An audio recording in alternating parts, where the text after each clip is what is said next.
Hello guys, welcome back to my channel Shri English classes and myself Abhishek Maurya. आज की इस video में हम लोग क्लास 12th की जो हमारी इंग्लिश लिटरेचर है उसका जो हम लोग पोइट्री की पोएम पढ़ रहे थे, और इस वीडियो में हम लोग आज तीसरी पोएम पढ़ेंगे। दो पोएम हम लोग पढ़ चुके हैं। जैसे कि तीसरी पोएम हमारी है ए थिंग ऑफ ब्यूटी। कौन सी है? A thing of beauty. क्या है इसका मतलब? इसका मतलब है सुंदरता की एक वस्तु। ठीक है। इसको किसने लिखा है? इसको जॉन कीट्स ने लिखा है। जो हमारे जॉन कीट्स हैं, ये एक ब्रिटिश रोमांटिक पोएट हैं। इन्होंने कई सारी रोमांटिक पोएम भी लिखी हैं। लगभग ये रोमांटिक पोएम ही लिखते हैं। ठीक है, इसीलिए इनको रोमांटिक पोएट कहा जाता है। इस पोएम में जो हमारे पोएट हैं, इन्होंने क्या किया है, एक इंडिमियन, एक शेफर्ड है लड़का जो कि गडरिया है, और एक है मून गॉडेस सिंथिया। तो ये क्या करता है, लड़का है, इनको स्वप्न में देखता है मून गॉडेस को। ठीक है, और उनसे प्रेम कर बैठता है। फिर लेकिन क्या होता है, जब वो उनको मिलती नहीं है तो क्या करता है, वो उनके लिए काफ़ी ज़्यादा पागलपन में आ जाता है और उनको ढूंढने के लिए निकल पड़ता है। ठीक है, और जब ढूंढने के लिए निकलता है तो वो जंगल होते हुए, समुद्र के रास्ते से, जंगल से होते हुए और उनको ढूंढते हुए चल देता है। लेकिन होता क्या है कि रास्ते में उसको कुछ ऐसी वस्तुएं, ऐसी चीज़ें दिखाई पड़ती हैं जिनसे उनको प्रेम हो जाता है। मतलब कि कुछ सुंदरता की ऐसी वस्तुएं दिखी उसको, जो कि नेचुरल हैं, प्राकृतिक हैं। तब उसको समझ में आया कि अरे वो तो एक फिजिकल ब्यूटी थी, लेकिन ये यहाँ पे ट्रू ब्यूटी है, ये एक नेचुरल ब्यूटी है और इससे हमें प्रेम करना चाहिए। तो यहाँ पर जो हमारे पोएट हैं, उन्होंने इन सारी बातों को क्या किया, एक पोएम में डाल दिया और a thing of beauty poem लिख दी। ओके, तो हम लोग देखेंगे कि यहाँ पर कौन सी थिंग ऑफ ब्यूटी के बारे में जो हमारे पोएट हैं उन्होंने बात की है। तो आइए हम लोग चलते हैं। आप लोगों को स्क्रीन पे दिख रही होगी हमारी पोएम, स्टांजा दिख रहा होगा।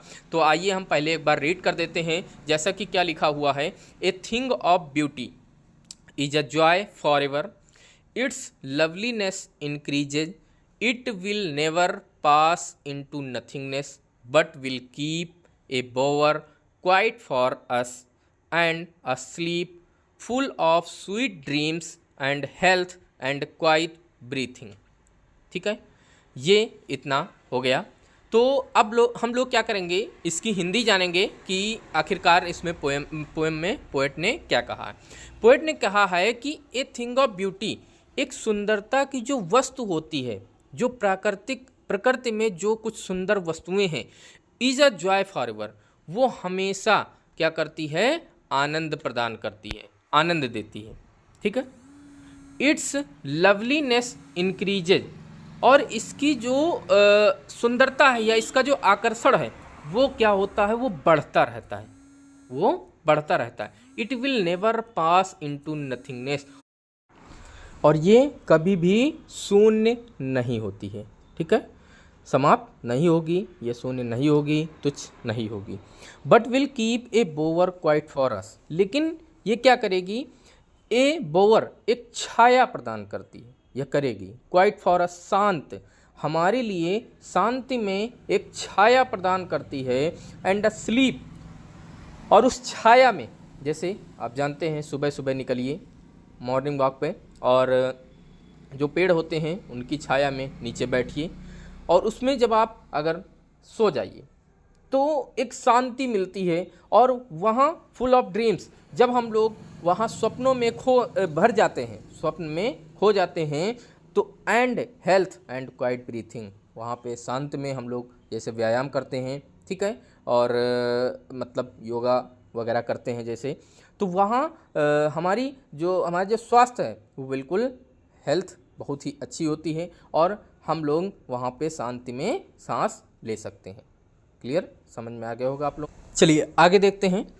Therefore on every morrow are we wreathing a flowery band to bind us to the earth, spite of despondence of the inhuman dearth of noble natures, of the gloomy days, of all the unhealthy and over darkened ways. ठीक है, इतना पढ़ा हमने।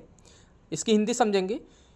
इसलिए therefore, इसलिए on every Morrow, प्रत्येक सुबह, every Morrow मतलब प्रत्येक, मॉरो सुबह, टुमारो मतलब आने वाली सुबह या कल, आर वी रीथिंग, हम लोग गूथ रहे हैं, जो भी कल आने वाला है, कल की जो सुबह आने वाली है, हम लोग क्या करते हैं, गूथ रहे होते हैं। क्या? A flowery band to bind us to the earth, एक फूलों की माला को, टू बाइंड बांधने के लिए, अस हमें, टू द अर्थ इस पृथ्वी से। ऐसा क्यों कहा पोएट ने? क्योंकि हम लोग जानते हैं कि हर किसी को मृत्यु आनी है। सब लोग जानते हैं कि एक ना एक दिन सभी को मरना है, लेकिन क्या है, अगर किसी से पूछे कि आप मरना चाहते हैं, नहीं, तो मतलब हम लोग इस पृथ्वी से जाना ही नहीं चाहते हैं। ठीक है, पोएट कह रहे हैं स्पाइट ऑफ डिस्पोंडेंस, स्पाइट को यहाँ पे इनस्पाइट कहेंगे। ठीक है, इन स्पाइट ऑफ डिस्पोंडेंस, इस डिस्पोंडेंस मतलब दुख, दुखों के बावजूद, इस पृथ्वी पे दुख ही दुख हैं, दुखों के बावजूद हम लोग इस पृथ्वी से जुड़े रहना चाहते हैं और उसके लिए हम लोग एक माला गूंथ रहे हैं। आई बात समझ में?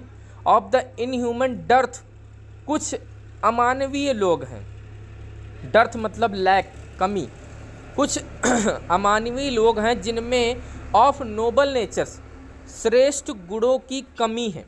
कुछ ऐसे लोग हैं जिनमें श्रेष्ठ गुणों की कमी होती है। ऑफ द ग्लूमी डेज, तो कुछ जो दुख भरे दिन, जो अंधकार भरे दिन होते हैं। Of all the unhealthy and over darkened ways, हम लोग किसी भी हद तक चले जाते हैं। मेड फॉर आवर सर्चिंग, जो हम लोग जिस चीज़ की तलाश कर रहे हैं, जिस चीज़ की हम लोग तलाश कर रहे हैं, उसके लिए हम लोग क्या करते हैं, ओवर डार्केंड वेज, अंधकार भरे रास्तों पर चल देते हैं। अंधकार भरे रास्तों मतलब जैसे हमें कुछ चाहिए तो हम लोग क्या करते हैं, ऑफ ऑल द अनहेल्दी, हम लोग अपने स्वास्थ्य को खो देते हैं। हमारा स्वास्थ्य क्या होता है, बेकार हो जाता है। कोई भी चीज़ पाने के चक्कर में हम लोग क्या करते हैं, हम लोग उसके लिए इतना पागल हो जाते हैं कि हमारा जो स्वास्थ्य है वो क्या होता है, खराब हो जाता है। और हम लोग क्या करते हैं, बहुत ज़्यादा आगे बढ़ने के लिए गलत रास्ते अपना लेते हैं। पोएट कह रहे हैं, समझ रहे हैं ना, पोएट कह रहे हैं हम लोग गलत रास्ते अपना लेते हैं। मेड फॉर आवर सर्चिंग, तो हम लोग जिस चीज़ की तलाश कर रहे हैं। ठीक है, yes in spite of all, हाँ इन सब के बावजूद, पोएट कह रहे हैं इन सब के बावजूद, सम शेप ऑफ ब्यूटी, कुछ सुंदरता की वस्तुएं हैं, मूव्स अवे द पाल, जो क्या करती हैं, हमारे ऊपर से काले घने बादलों को हटा देती हैं। जो हमारे अंदर जो बुरी जो सोच, जो बुरी बातें अंदर चल रही होती हैं, कुछ सुंदरता की वस्तुएं, वो ऐसी चीज़ें हैं जिनकी वजह से हमारे ऊपर से ये सारी चीज़ें दूर हो जाती हैं। आई बात आप लोगों को समझ में? अब यहाँ पर पोएट ने इसके आगे उन थिंग्स ऑफ ब्यूटीज़ की बात की है, और जितनी भी थिंग्स ऑफ ब्यूटीज़ हैं उनको बहुत अच्छे से याद कर लीजिएगा, क्योंकि क्वेश्चन भी पुटअप किया जाता है। ओके, तो आइए हम लोग वहाँ से इसको रीड करें और फिर देखते हैं क्या है। इसके पहले जितना भी आप लोगों को समझाया है, आई होप आप लोगों को समझ में आया होगा। चलिए इसके आगे रीड करते हैं।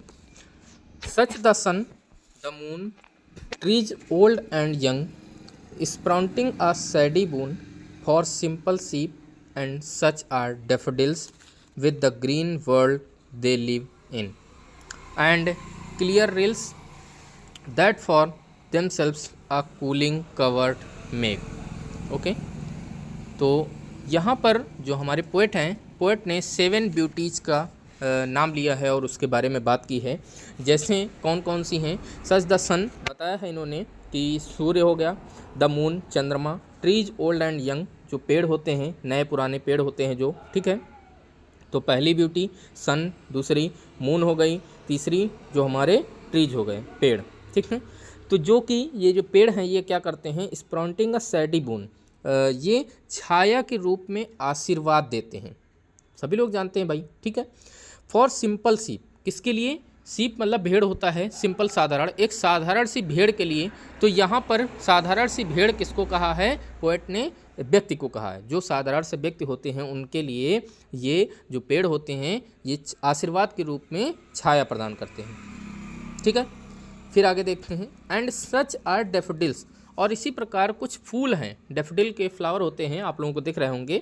ठीक है, तो with the green they world they live in, जो इस हरे भरे संसार में, ठीक है, जिस संसार में जो लोग रहते हैं उसमें कहने का मतलब है कुछ क्या हैं, इसी प्रकार से डैफोडिल के फूल भी हैं। ठीक है, एंड क्लियर रिल्स, और कुछ छोटी धाराएं हैं, छोटी छोटी कुछ धाराएं हैं, स्वच्छंद धाराएं होती हैं। That for themselves a cooling covert make, जो क्या करती हैं? स्वयं से एक कूलिंग, एक ठंडक कवर्ट मेक, ठंडक बनाती हैं। जैसे आप लोग जानते होंगे, नदी के पास जाइए या नहर के पास जाइए तो वहाँ का वातावरण आप लोगों को क्या मिलेगा? ठंडा मिलता है, आप लोग जानते होंगे। ठीक है, गेंस्ट द हॉट सीजन, आगे है गेंस्ट द हॉट सीजन। गेंस्ट यहाँ पर पोएट ने अगेंस्ट को गेंस्ट कहा है। गेंस्ट the hot season the mid forest break, against मतलब के विरुद्ध, किसके विरुद्ध? हॉट सीजन, जो गर्मी का जो मौसम होता है उसके विरुद्ध जो है, ठीक है, ये जो क्या होती हैं? स्वच्छंद धाराएं होती हैं, ये क्या करती हैं? ठंडक प्रदान करती हैं। क्लियर हो गया आप लोगों को? समझ में? इसके आगे बात करते हैं। The mid forest brake rich with the sprinkling of fair musk rose blooms.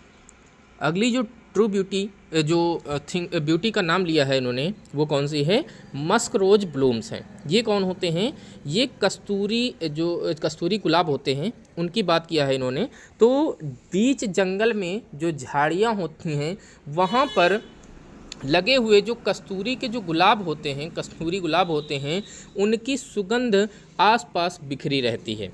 ठीक है भाई, समझ में आ रही होगी आप लोगों को। और जब सुगंध बिखरी होगी तो भाई उसकी खुशबू चारों ओर फैलेगी और सभी लोगों को मुग्ध करेगी। क्लियर है ना? ठीक है, फिर इसके बाद आगे पोएट ने बात किया है। And such too is the grandeur of the dooms, और इसी प्रकार से विनाश की भव्यता है। इसी प्रकार से क्या है? विनाश की भव्यता है। ग्रैंड्योर मतलब भव्यता, ऑफ डूम्स मतलब जो कयामत होता है, इसी प्रकार से विनाश की भी भव्यता है। We have imagined for the mighty dead, हम लोगों ने जो कल्पना की है, जो कुछ शक्तिशाली लोग मर गए, जो महान लोग मरे हुए हैं, यहाँ पर ये भी एक ट्रू ब्यूटी है। इसके मतलब माइटी डेड को याद रख लीजिएगा। ठीक है, ये लास्ट है हमारा 7th नंबर है। तो उनके बारे में जब उनके लिए जब हम लोग कल्पना करते हैं, ये all lovely tales that we have heard or read, या वो सारी कहानियाँ जो हमें क्या किया जाती हैं, वो सुनते हैं हम लोग, या फिर रीड करते हैं या पढ़ते हैं। कुछ शक्तिशाली लोग हैं, जो महान लोग हैं, उनके बारे में जब हम लोग पढ़ते हैं या हम लोग सुनते हैं, ठीक है, तो an endless fountain of immortal drink, तो क्या होता है? ऐसा लगता है कि एक अनंत फव्वारा है। ठीक है, एक अनंत फव्वारा है, झरना है, ऑफ इमोर्टल ड्रिंक, और उसमें से अमृत के समान, ठीक है, क्या हो रहा है? जो पेय पदार्थ होता है या अमृत जो है वो pouring unto us from the heavens brink. Heavens, heaven मतलब स्वर्ग होता है, ब्रिंक मतलब किनारे, स्वर्ग के किनारे से होकर वो हम लोगों पर गिर रहा है। इस प्रकार लगता है, क्योंकि जब हम लोग किसी की शक्तिशाली जो कुछ महान लोग हैं उनके बारे में जब हम लोग सुनते हैं या पढ़ते हैं तो हमारे अंदर भी क्या होता है? जोश आ जाता है। बस समझ में है आप लोगों को? आप लोग समझ रहे हो ना? ठीक है, तो इस प्रकार से जो पोएट हैं, पोएट ने 7 ब्यूटीज़ का नाम लिया। एक बार हम फिर रिपीट कर दे रहे हैं। सन, मून, ट्रीज हो गया, डेफोडिल हो गया, क्लियर रिल्स हो गए, मस्क रोज हो गए, और जो माइटी डेड हो गए, उनकी जो कहानियाँ, ये 7 ब्यूटीज़ हो गई। ठीक है, तो इस प्रकार से पोएट ने यहाँ पर थिंग ऑफ ब्यूटी बताई हैं, और क्लियर आप लोगों को समझ में आ गया होगा, जैसे कि मैंने आप लोगों को यहाँ पर हिंदी बताई है और कोशिश किया है कि आप लोगों को समझ में अच्छे से आए। ओके, अगर कोई प्रॉब्लम लग रही है तो आप लोग एक बार वीडियो में बैक भी जा सकते हैं और वहाँ से एक बार फिर से समझ सकते हैं। ओके, चलिए चलते हैं, फिर मिलेंगे किसी ऐसी ही नेक्स्ट अच्छी सी वीडियो में, और फिर हम आप लोगों को कुछ ना कुछ अच्छा सिखाने के लिए वापसी करेंगे। Okay, very very thanks.